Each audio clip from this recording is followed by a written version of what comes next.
Hello. Hi. Uh, Hi. I am Matt Singer. I'm the arts and culture editor at Willamette Week newspaper, and today I am joined by Gretchen Leigh.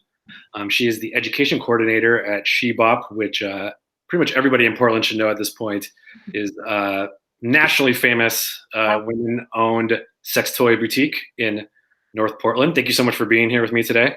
Yeah, thanks for having me. Awesome.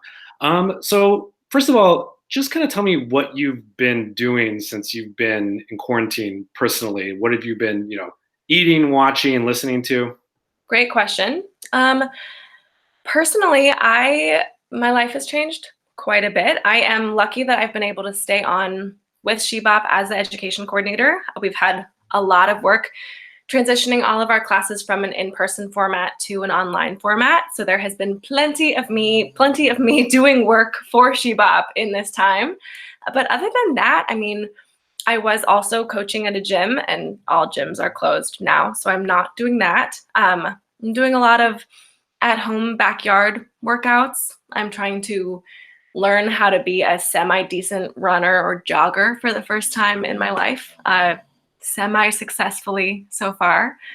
My partner and I are watching The Office. I've never watched it before.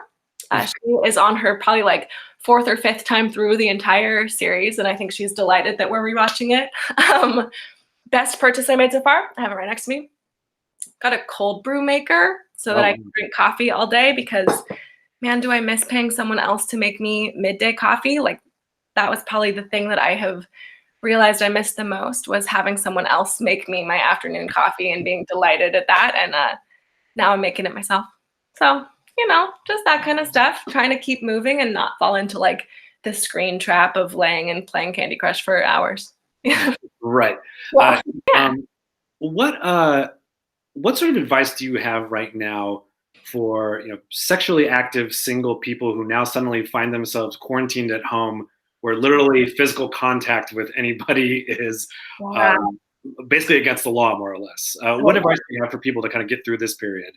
Absolutely. It's a tough pill to swallow for everybody. I think so many of us that have hobbies of all kinds that suddenly we're not able to do. And I don't know that you would call dating and sex a hobby for many people, but maybe for some of us.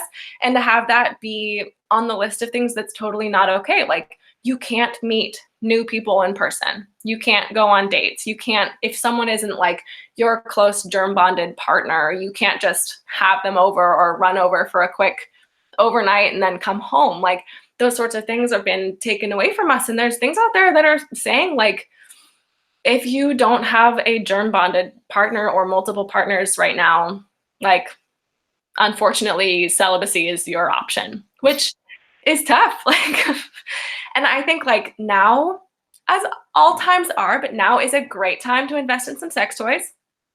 Figure out like what you like, whether that's toys or not. But I mean, toys are a great option, something fun to have on hand. Definitely something you could use alone or with a partner. But now's a great time to shop for something that you might really like. Use that stimulus check for something to make you happy.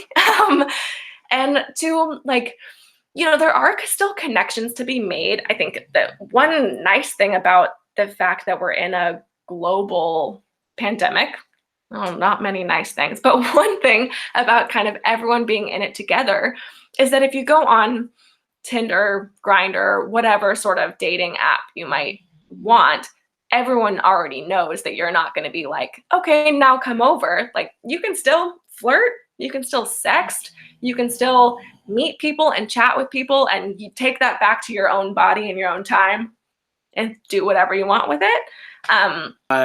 Now, in terms of people who are, kind of quarantined inside with a partner, Sure. there's all these jokes about, that 9 months from now we're going to be seeing, this like boom of COVID babies. Sure. Is that necessarily true?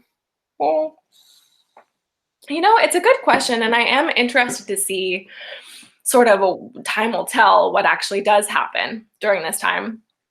I imagine we'll probably see some sort of boom of babies, but we also might see things like relationships ending. I've heard the thing, I have no idea if there was truth to it or not, but countries who have already sort of experienced this curve, seeing an increase in divorce rates things like that, because things are naturally going to change when we're stuck with people all the time. And hopefully, if it's a spouse or your family or someone that you're in a committed relationship with, you're going to enjoy spending time with them.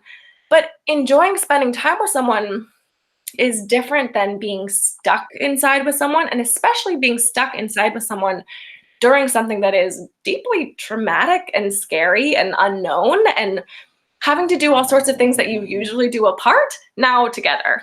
Like a lot of couples, people in relationships have maybe a morning routine together, go their separate ways to do all kinds of things during the day, including socializing, working, eating, whatever, and then kind of come back and share whatever parts they want. And those things now we're doing them in the same room with each other.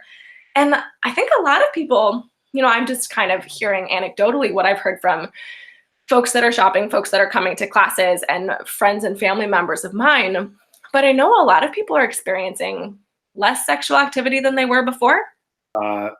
Being intimate with my partner or being around my partner, it's actually Yeah. increasing the tension. What pieces of advice do you give them for, not making this pandemic sort of fray their relationship? Absolutely.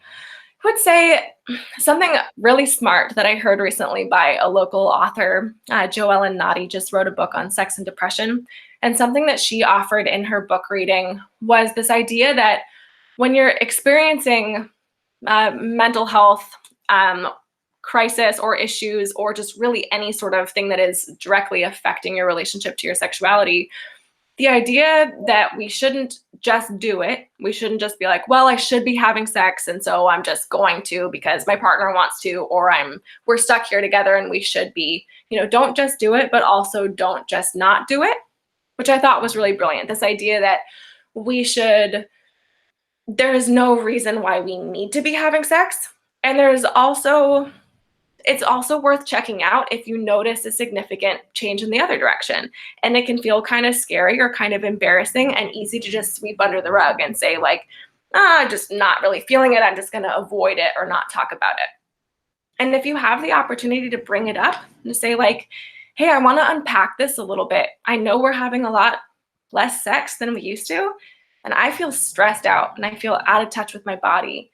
And figuring out then kind of like, okay, well, if it's okay to not have sex, what could we do instead? Is there anything intimacy building that you and your partner can do? Could you trade back rubs, or could you go through that list that went around a while ago of like 100 questions to make you fall in love with someone, and like check in about your emotional connection in that way? Or is there something you can do if it's like the thrill and the excitement that you want from sex, but the other things aren't checking out? Could you go do something exciting or play a goofy game that makes loud noises? Like, there are other things that you can do other than sex if sex feels like too much right now. And that's totally okay. Do you think that we as a society, once we come out of this, are going to have to like relearn how to be intimate with people again? It's a good question. I was just thinking about that this morning, not even in a sex context, but thinking about things like concerts and other sort of mass meetings of people.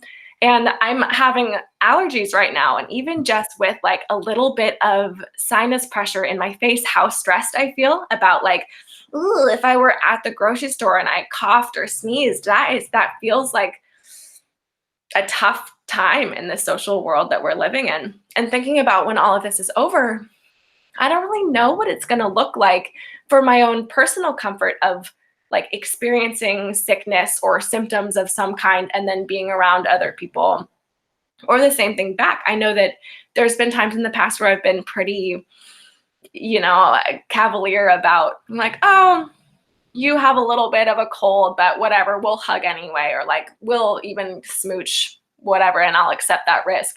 And at this moment of everything kind of shutting down, even with pretty like low numbers of actual sick people in Portland saying like, nope, we're going to shut it all down and we're not going to see each other and we're not going to touch each other. I know for myself, my awareness is going to be higher in the future. And I don't know, I can hope as a sexual health person, as an educator, I can hope that this increases the likelihood that we'll be having good conversations around our health and our impact on each other, and that we'll be having more awareness about community immunity and about how we can help people that are maybe less healthy than us stay healthier. But I don't know. I think time will tell.